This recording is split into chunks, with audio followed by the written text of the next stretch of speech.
샬롬. 오늘도 주의 평화가 여러분의 마음과 생각을 주장하셔서 항상 모든 삶의 자리에서 평안을 누리실 수 있기를 바랍니다.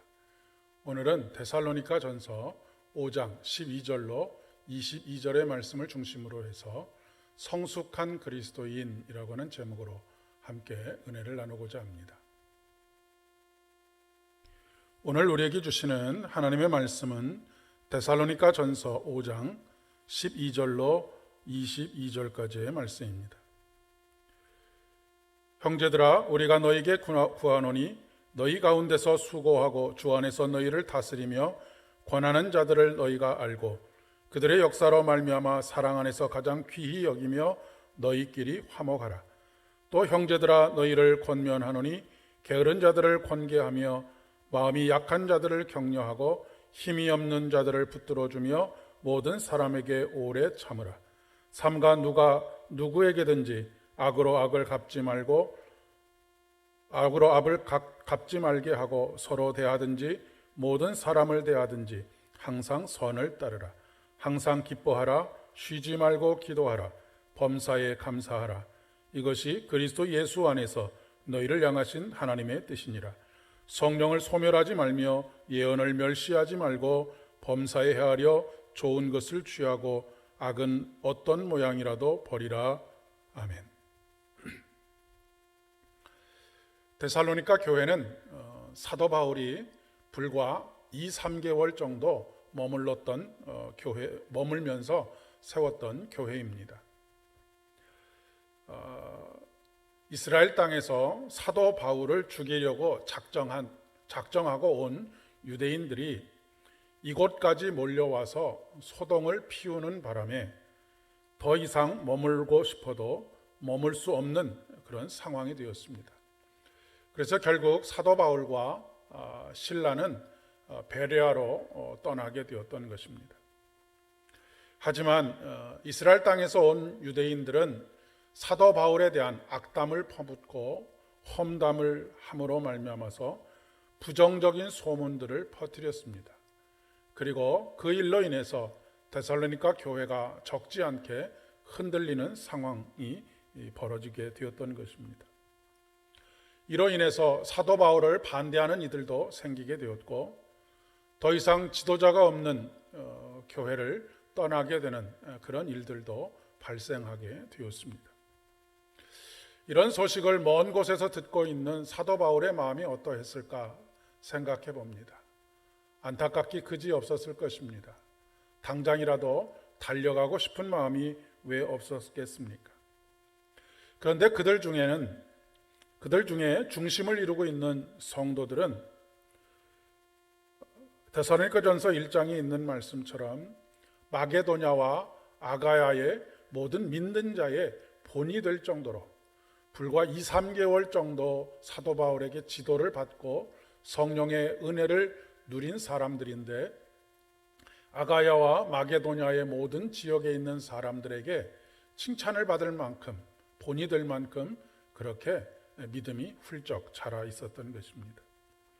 1장 6절의 말씀에 보면 많은 환난 가운데서 성령의 기쁨으로 말씀을 받아 우리와 주를 본받은 자가 되었다라고 칭찬하고 있습니다.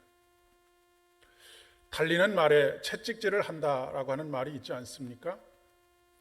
믿음이 초보자들이고 그들을 가르쳐줄 만한 선생님도 없는 상황이고 그리고 혼란스럽게 하는 이들로 말미암아서 교회가 크게 흔들릴 수 있는 쉽지 않은 상황 속에서도 이렇게 마게도냐와 아가야의 모든 지역에 있는 사람들의 믿음의 본이 될 만한 그런 순수한 믿음을 가지고 있는 이들이 사도 바울은 더욱 한 단계 껍질을 벗고 성숙한 그리스도인으로 세워질 것을 부탁하는 말씀이 바로 오늘 본문의 말씀입니다.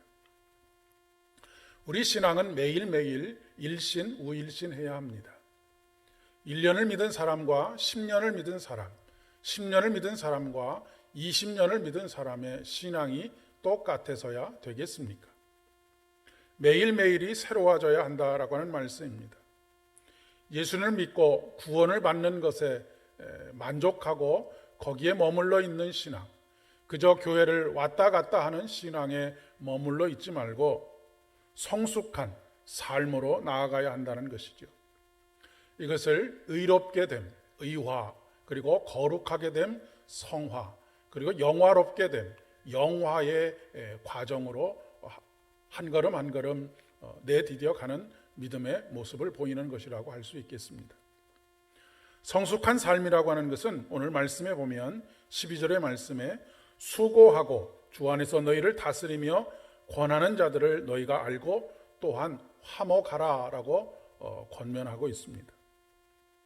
목회자나 교회를 위해서 수고하는 사람들을 알아주고 화목하게 지내는 일이 영적인 성숙을 위한 출발점이라고도 이야기할 수 있겠습니다. 왜냐하면 이들과의 마음의 불화가 생기게 되면 모든 것이 멈추게 되고 어그러지게 되는 때가 많이 있기 때문에 그렇습니다. 특히 목회자와의 관계가 어려워지면 첫째는 말씀이 잘 들리지를 않습니다. 그리고 그 수고를 알아주지 못하는 그런 상황이 벌어지게 되면 불평과 불만이 터져나오게 되지요. 그리고 판단하고 또 불평하게 되면 영적으로 성장을 하지 못하게 됩니다. 둘째는 오래 참는 것입니다. 분을 내는 것이 하나님의 의를 이루지 못한다라고 말씀하지 않으셨습니까? 믿음이 성숙하다라고 하는 것은 하나님의 뜻대로 살아가는 것인데 우리가 분을 내는 것이 하나님의 의를, 하나님의 뜻을 이루지 못하는 것입니다. 신앙은 기다림입니다. 한 사람을 오래 기다려주는 것만큼 성숙함이 없다라고도 이야기할 수 있겠습니다. 인내할 수 있는 만큼이 곧 그 신앙의 성숙함이라고도 이야기할 수 있겠습니다. 셋째는 범사에 헤아려 좋은 것을 취하는 것입니다. 영적인 분별력을 가지는 것이죠. 이스라엘에서 온 유대인들, 이 유대인들에게 부하내동했던 사람들의 문제는 다른 것이 아닙니다. 영적인 분별력이 없었기 때문인 것이죠. 소문에 따라 이리저리 휩쓸리지 않는 것이 중요합니다. 우리가 늘 어떤 일을 직면했을 때 예수님께서라면 어떻게 하셨을까를 물을 수 있어야 한다라고 하는 그런 이야기입니다. 그래서 결국 하나님의 뜻을 이루는 삶을 향해서 나아가는 것입니다. 그것이 우리가 참 사랑하고 아끼는 말씀이지요. 항상 기뻐하라, 쉬지 말고 기도하라, 범사에 감사하라, 이는 너희를 향하신 하나님의 뜻이니라 라고 하는 말씀입니다. 오늘도 한 뼘 더 성숙한 믿음의 사람들 되어주실 수 있기를 진심으로 축복합니다. 기도하겠습니다. 은혜가 풍성하신 참 좋으신 아버지 하나님, 감사와 찬양을 올려드립니다.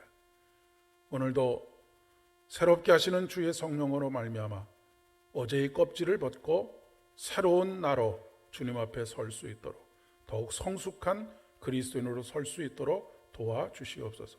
모든 말씀 예수님의 이름으로 기도드립니다. 아멘. 오늘도 평안한 하루 되시기를 바랍니다.